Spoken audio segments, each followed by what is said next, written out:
Debra Pepler is a distinguished research professor of psychology at York University. Her research has focused on relationships within the family and peer group, with a growing interest in the importance of healthy relationships for healthy development. Debra is an old friend and a good friend of the Institute, being a member from the scientific board from the beginning, as well as Ron. And I honored to have you with us, talking about creating a nonviolent and nurturing environment for all students at school. Thank you so much, Etione, and what a privilege to follow Colleen and Ron, because much of what they said is related to, of course, how I'm going to talk about a nurturing and nonviolent environment. I want to just take a minute and honor Lynn and Michael. I'm very humbled to be with you today, to have walked with you for the last 27 years to make a difference. And I really recognize and respect the work you've done and the changes you've made across the country and around the world. So thank you so much. We'll move forward on this slide. Thanks. I just wanted to take a minute to do a land acknowledgement. I do a lot of work with Indigenous peoples in Canada, and we've come to understand that we are on the land that was taken from them. And it's not so much acknowledging the land, but acknowledging that we're learning from the land and learning from them, and that many of the learnings that I'm going to talk about today have strong grounding in an Indigenous worldview and way of being. So just to take a minute to do that. I'm going to talk briefly about the newly released Center for Disease Control report on youth risk behavior, because I think that sets a foundation for us to think about the youth of today and what we can do to support them. So we can move forward.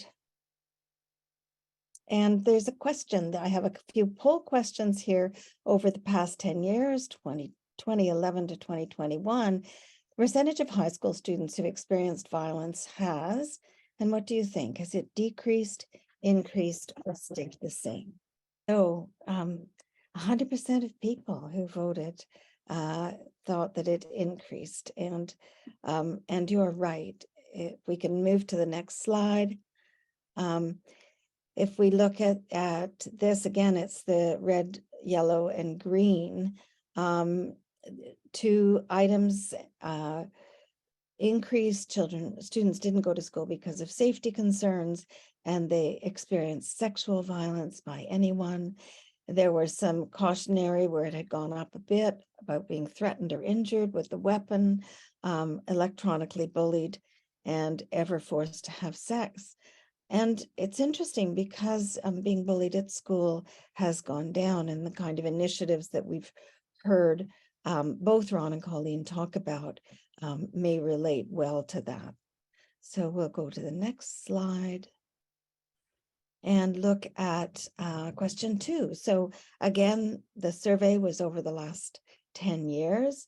The percentage of high school students who've experienced mental health and suicidality problems has decreased, increased, or stayed the same. And 90% think it's increased, and a few people stayed the same.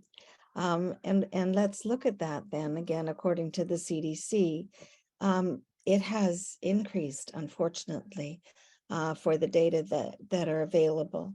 Persistent feelings of sadness or hopelessness, which is what Colleen talked about, suicidality, considering making a suicide plan, attempting suicide, and cautionary with injured in a suicide attempt that was treated.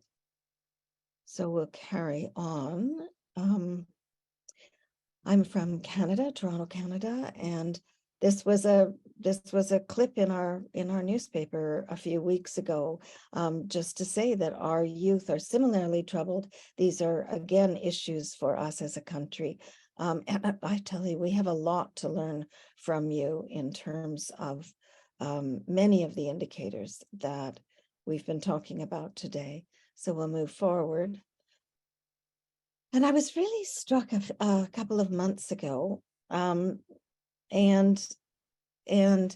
heard a talk on rural and remote students and their well-being and mental health.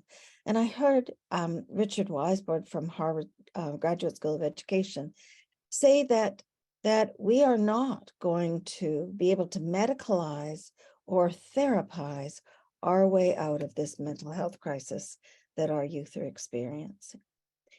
And that really stopped me in my tracks, because as a clinical psychologist, I think about these issues.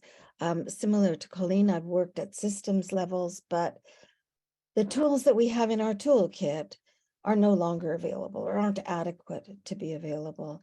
And I also want to add that we can't harshly discipline our way out of this crisis either. Both the US and Canada still support or protect those who corporally punish children. That's one example of violence against children that we're trying to address internationally. And harsh punishment doesn't work. The data are so clear on it. So what do we do? I think it's a time to imagine schools that are designed to support students' healthy development through relationships. And that's been a feature in both of the talks thus far. So let's take a look at that then. And there are many questions that we can ask, and some of them we can begin to answer, others less so. But what are we going to do? Oops, can you move back just a sec? What are we going to do? When are we going to do it? Where are we going to do it? Who's going to do it? And how are we going to do it? So let's turn to the what, and we'll move forward again. So what can we do to support our children and youth? So we know that we won't be effective in medicalizing. Certainly, ADHD medication helps regulate children whose brains need that kind of chemical boost, but there isn't a medicine to address issues of violence and promote well-being for social emotional well-being for children and youth. We certainly don't have enough therapists in the country to bring children into therapy, but I would argue, being a clinical developmental psychologist, that you really can't see a child in your office for a day every week for several months and expect any change, because that child, of course, moves out into relationships that pull for the kind of behavior that we're concerned about. We can't harshly discipline children. There may be other solutions that we think about, excluding those who are the most trouble, taking them out of our schools so that we generally create safe schools and protect the students who are in it. But actually, those are the students who need to be in the safest environments in their lives, and schools are often those safe environments with caring adults who are focused on their health, well-being, and education. We can move forward. So what can we do then? Let's look at this. Research indicates it is so clear that relationships shape children's development. So the quality of relationships that children are in support brain architecture and function. And the work of the Harvard Child Development Center is just extraordinary in highlighting this and pointing out that in the first 6 years of life, children lay down about 1 million neurons a second. So it makes a big difference what kind of environment children are in and how their brains are being developed and learning to function. genetic expression, and Colleen talked about epigenetics, and the environments and the relational environments that children are in shape whether genes turn on and off, essentially. And so we need to ensure that children aren't in stressful environments that evoke this epigenetic response. Relationships shape emotional and behavioral regulation. Children learn to regulate by interacting with the adults in their lives who help them by co-regulating. And we need that for sure in our classrooms. Relationships shape the development of children's social emotional capacity. Children learn how to get along with others, how to see others, how to recognize others' feelings by having that done to them and with them in the context of relationships. Relationships shape academic achievement. We know that.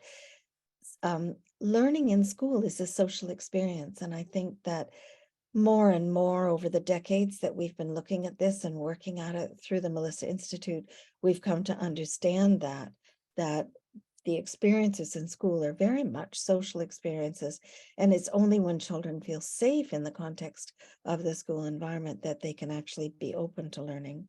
And physical well-being, of course, shapes relationships, shape physical well-being, and that has so much to do with the stress response and the adverse experiences that children are exposed to.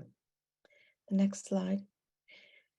So what I wanted to do today is share the growing understanding that the relationship capacity of children and youth and the relationships that they have with others are the primary developmental mechanisms that we need to focus on through education and other interventions to be sure that we both prevent the development of mental health problems and intervene to support those children who are experiencing those problems. So it's this that's the active mechanism. Next slide. So healthy development then depends on healthy relationships. And when we first started to examine healthy relationships in national data within Canada, I was challenged to define a healthy relationship. What are you talking about when you say a healthy relationship?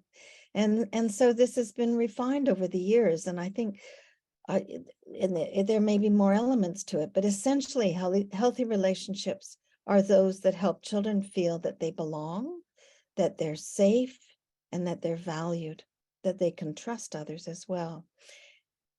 Healthy relationships are ones that support children to learn a wide range of skills and develop in a wide range of domains. And I think most importantly, healthy relationships don't add stress to children's lives, but help them to buffer the stresses that they encounter in their everyday lives, the stresses that they carry in that invisible backpack. So what happens when relationships don't support healthy development? And I'm going to touch just briefly on the adverse childhood experiences that Colleen mentioned, because I think these are grounded in relationships, and I want to share that perspective. So disruptive relationships that aren't able to nurture and are destabilizing for a child, there's a wide range of them. Their children themselves experience psychological, physical, and sexual abuse. Their mother may be abused.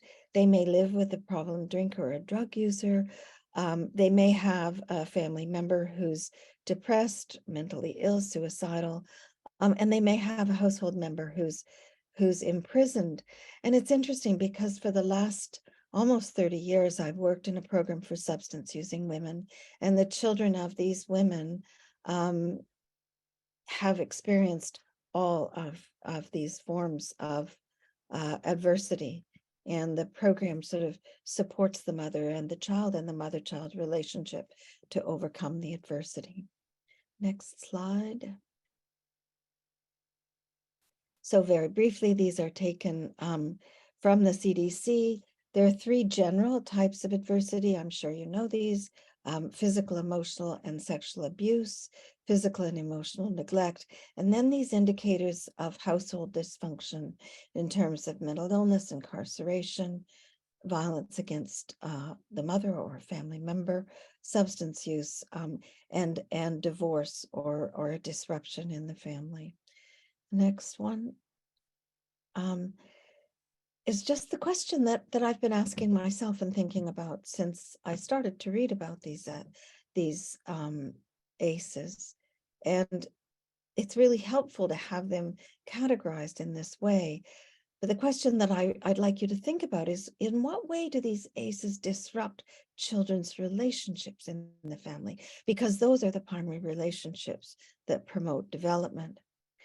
So the developmental mechanisms that underlie the problems that we're thinking about today, the mental, social, physical health problems, are most likely unhealthy relationships, or these ACEs that fail to nurture healthy development. So we can move forward. Again, this is from the CDC. So there are behaviors that there are ACEs that are represented in behaviors. So a lack of physical activity, smoking, alcoholism, drug use, and missed work.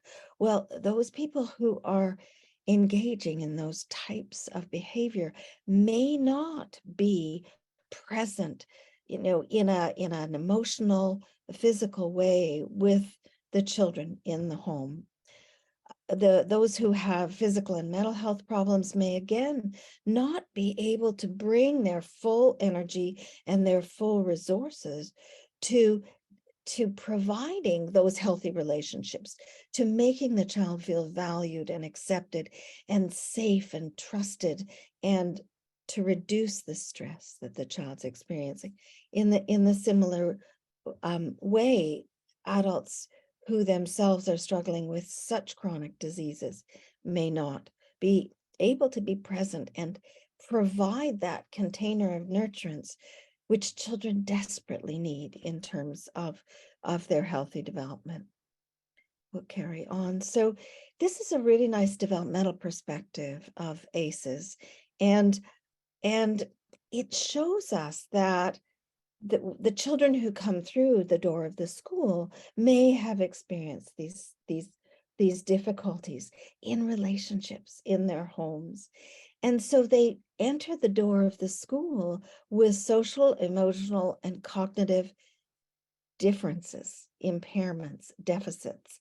And for some of those of you who have seen my presentations before, the videotapes I have of children on the school playground who've been referred to a program for aggressive behavior problems exemplify this. They're just unable to interact with others of their age in any way that's socially competent. They're emotionally labile.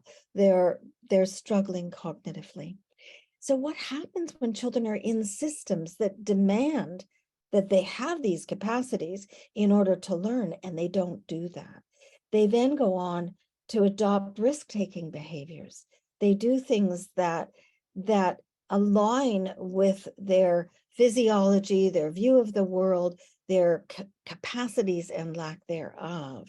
And those risk-taking behaviors in adolescence and early adulthood lay the foundation for the diseases that we see in those adverse circumstances. So these children become the adults who are experiencing chronic disease, disability, social problems in the work environment if they make it there in their own families, and that leads to a much earlier risk of death. So this is developmental, and what we do in the early years and in the school years lays the foundation, a strong foundation for success sequentially. So it's not that we're just looking at grade 3 students or grade 12 students.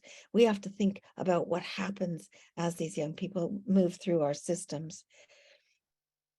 Okay, so let's talk about the when. When are we going to intervene? When should we be supporting our children and youth? We'll go forward. And I want to talk about a conundrum. And I think this is really something that we need to grapple with. And it has to do with age 14 and the years leading up to age 14. So let me share with you what we know from research about this age, the age of puberty, the age when girls will have reached puberty, boys will have been going through it. Let's take a look. When, and this paper looked at that, when is the peak of onset of mental disorders across the lifespan? This was a study, 2021 study that looked at that and said the peak age of onset of any mental disorder was 14 and a half years. So if we want to prevent children developing mental health problems, we need to do it earlier. And I'm sure you know the story of seeing children, fumbling in the water in a rapids. And, people finally decide to walk up to the rapids and find why the children are ending up in the river anyway. That's prevention. We need to do that long before children reach 14.5 years. So this is from the article, when mental health promotion, prevention, early identification, and intervention occur before the onset of mental disorders, it improves outcomes. So we need to do this long before age 14 and a half. Next slide. Then if we want to prevent violence, and this is what my work has been since 1984, when I stepped into the Child Development Institute and started working on the SNAP program and other programs for violence prevention.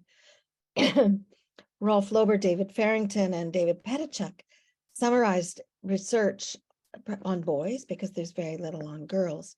But their research said there are 7 years of warning before a boy enters the criminal justice system. The average age of onset of identifying minor problem behaviors is 7 years old. So when children get into grade 1 and grade 2, and we start to press them to manage and exhibit the kind of behaviors we need them, regulated behaviors we need them to show in school classrooms so they can succeed, and so others in the class can succeed, that's when we start identifying, oh, this child has problems. But the average age, let's just go back for a sec, the average age of first contact with a court is 14 and a half years. So my question to you is, what happens between 7, when we start to see these problems, and 14, when that child's involved with delinquency and has a court-referred offense? There are a lot of years in there when we have opportunities to make a difference. And that's the when before the children get far into the system and are in those rapids already. We need to make that intervention. So early identification is tremendously important. And the fast track program that was run in the US showed that we can identify children in kindergarten who are at risk. During these 7 years of warning, the adults in the child's lives should or could have been aware of the difficulties that these children were experiencing. Surely somebody observed these difficulties. It's not enough to just observe. We have to step in, see the child, recognize the difficulties, look at what's in the backpack, and actively work to divert their development, to promote the development of healthy adaptation, and to curtail the development of the unhealthy types of adaptation that children use in order to get attention. And Jerry Patterson was so helpful in showing us that sometimes children are very successful when they're aggressive at getting what they want, and the whole reinforcement process goes on. So we have to see it, and then we have to do something about it, and the doing something about it needs to be right for that child. So carry on. One way of doing this, and I believe this is being used in Florida through the Florida Network of Child and Family Services that does the SNAP program. This is the early assessment risk list that Lena Ajameri, who's a scientific board member, developed with others. And it's a really effective screener for children. And it looks at explicitly designed risk factors associated with later criminality and violence. And clinicians are helped in developing their treatment plans for the children and their families with this. What I like so much about this risk list is it first looks at the family. It first looks at some of those adverse family contexts that children might be growing up in, with 9 items, defining those, providing research for why those are critical risk factors. And then it moves on to look at child items, because we sort of need binoculars in looking at this. We need to look at the child's capacity and where the child is struggling, but also looking at the child's relationships in the family and beyond. And then it looks at responsivity items. How responsive will the family be able to be in treatment? Will the child be able to be, and the community, the broader context in which that child is growing up. Next slide. So that's when we should do it. We should do it early. We should do it starting with early childhood, and for sure in an assiduous, deliberate way once children get into the school system. So let's talk about who should be responsible for promoting the healthy development in the critical years before age 14. So this was a paper by Tony Biglin et al. that spoke to nurturing environments. If you haven't seen it, or Tony's book on nurturing environments, it's very helpful because it talks at a systems level. But here is what they concluded. If we want to prevent multiple problems and increase the prevalence of young people who develop successfully, we must increase the prevalence of nurturing environments. Nearly all problems of human behavior stem from our failure to ensure that people live in environments that nurture their well-being. So this is sort of the opposite of the adverse childhood experiences. To counter that, we need to nurture. And this addresses almost all of the problems that children will develop. So another poll question, just to see what you think. Who's responsible for ensuring that children and youth live in environments that nurture their well-being? Okay, primarily parents, both A and B, both C and D.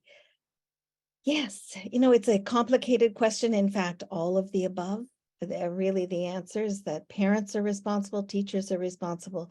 Peers have a big role to play. Our research on bullying showed the critical roles that bystanders can play, both in preventing and intervening in bullying.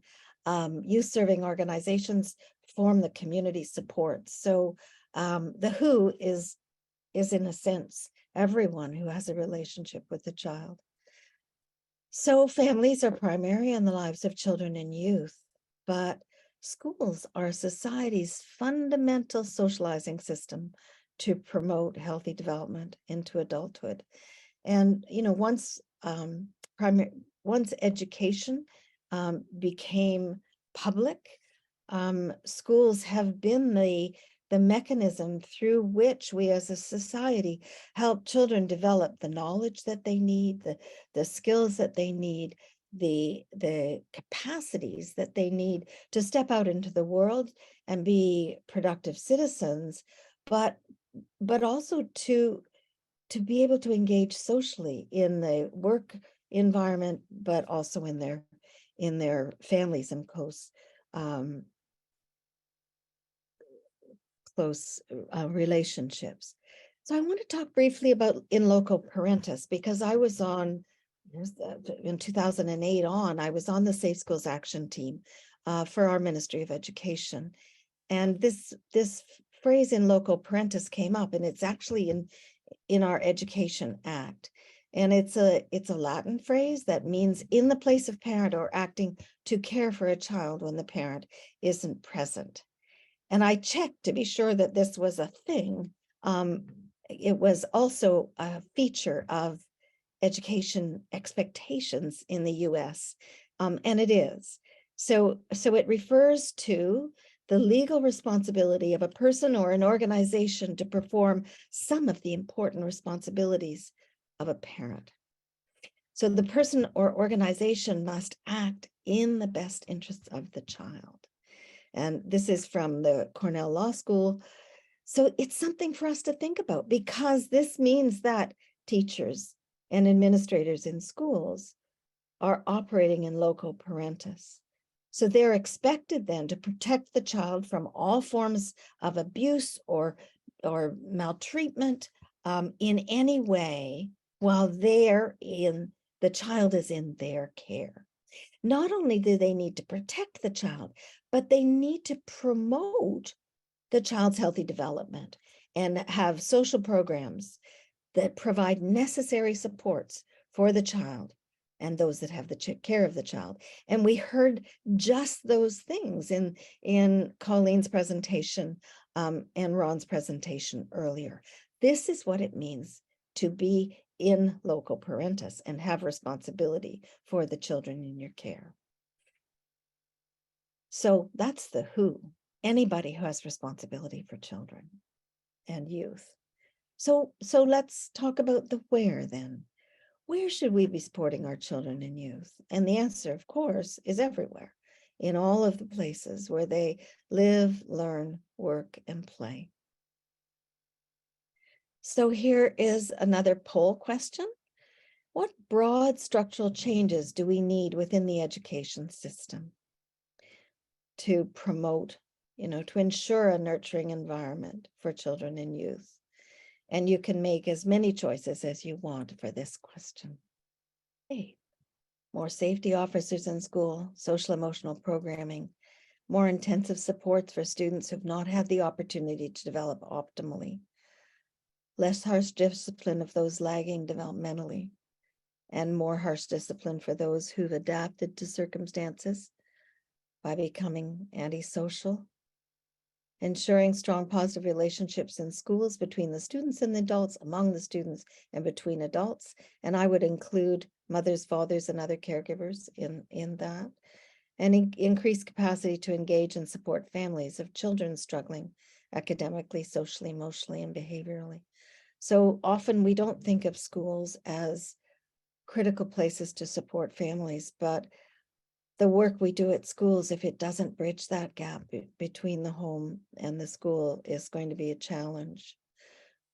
So let's continue to talk about this and think about schools designed to support children's development through nurturing relationships, because we now know, and the research evidence is so clear, that it requires nurturing relationships to promote healthy development in every domain of children and youth's lives. So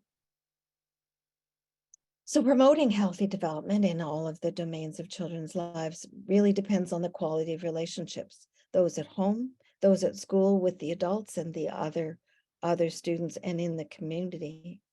One of the questions that I've asked myself, especially working at Breaking the Cycle, the program for substance using mothers and their young children, is what do we do about parents who lacked nurturing for their own healthy development? And I can assure you, the mothers who come through the door of Breaking the Cycle are mothers whose rights as a child were not upheld. They did not receive nurturing, and they did experience almost all of those adverse circumstances. So whose responsibility it is to support them to be a parent? Every single one of those mothers who comes through the door wants to be the very best parent she can possibly be. And this would, of course, would apply to fathers as well. I think it's our role as a society to recognize that the parents also have backpacks that carry burdens, that they also have those adverse circumstances that reduce their opportunities for development as they were children, led to higher risk-taking behaviors, and created those social and physical and mental health problems that they experience as adults trying to struggle to survive and raise children. Well, then how can we ensure that all children and youth in our schools feel safe, trusting, valued, and supported in these contexts? So I think what we need to do is reimagine education. I think we need to really reimagine it as a nurturing process. If this is society's institutions for promoting the healthy development of children and youth, then we need to think about it differently. Need to think about it for every child in the system.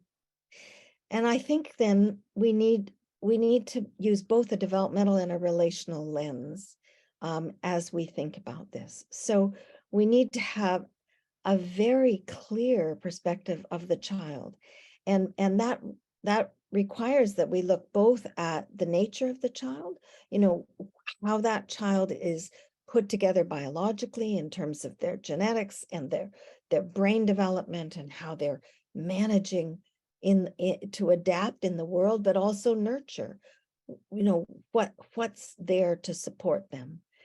So we need to think about what a typical developmental progression is. What do grade 4 students look like? Is this child at grade 4 levels in some things, in all things, or are they lagging behind? And the lagging behind in some areas is what we need to think about. But by knowing what you would expect, typically, it's really helpful, because then you can think, oh, what do I need to do to support this child to bring them up to that level?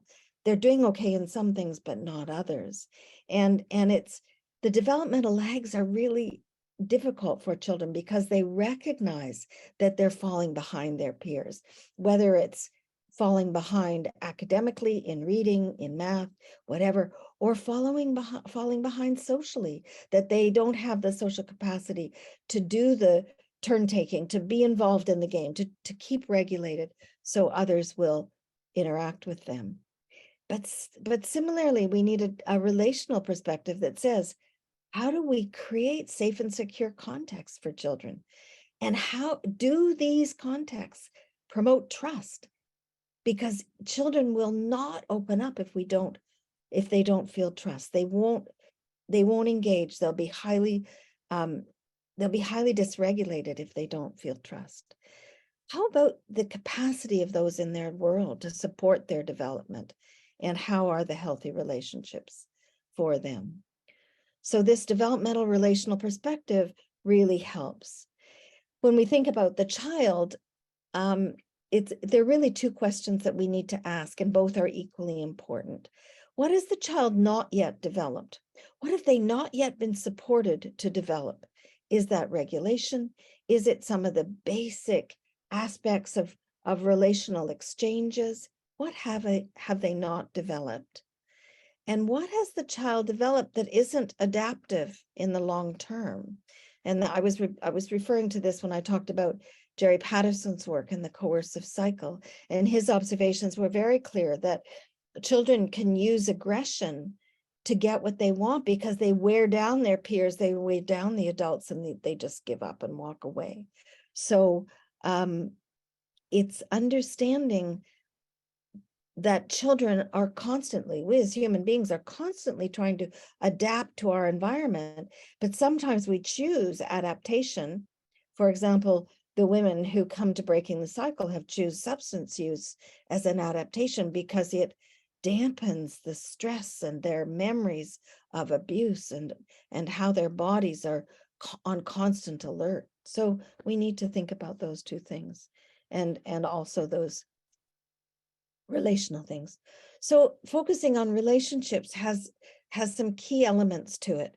One is that learning is a social process, always a social process, especially in the context of schools. Even if a child's sitting at a desk alone, they're still very aware of what's happening around them, how the adult in the room is perceiving them, how they felt when they walked through the door. It's very much a social process. So in order to set up nurturing interactions, they have to align and be responsive to the child's capacity. They have to say, oh, this child needs something that this child doesn't. Oh, this child's walked through the door of the school really dysregulated this morning. I have a nice quiet place that they can sit, and I know that they really like this book. I'm going to give that to them. Or they like music, I'll put headphones on them and help them regulate as they come into that. The other thing I really want to talk about is that it's the moment-to-moment interactions that contribute to all aspects of development. So it's what happens when we're right in front of a child, face to face with the child. How's our tone of voice? What's our body telling the child? What's that child experiencing? Is that child comfortable? Are we making that child comfortable? That it's the words and our behaviors that make such a difference to that child's sense of safety and trust. All relationships must engender trust. And that's why the positive behavioral interventions and supports is such a difference. Imagine a whole school deciding, it's so brilliant, that we'll say positive things to each other. That's what children need, because that's what makes them feel safe, what makes them feel that they belong, that they matter. And then when we nurture children, when we recognize them, when we nurture them, then they're motivated to meet our expectations because they feel that they matter. There's a saying that you have to make connections before you make corrections. And that's exactly what this is talking about.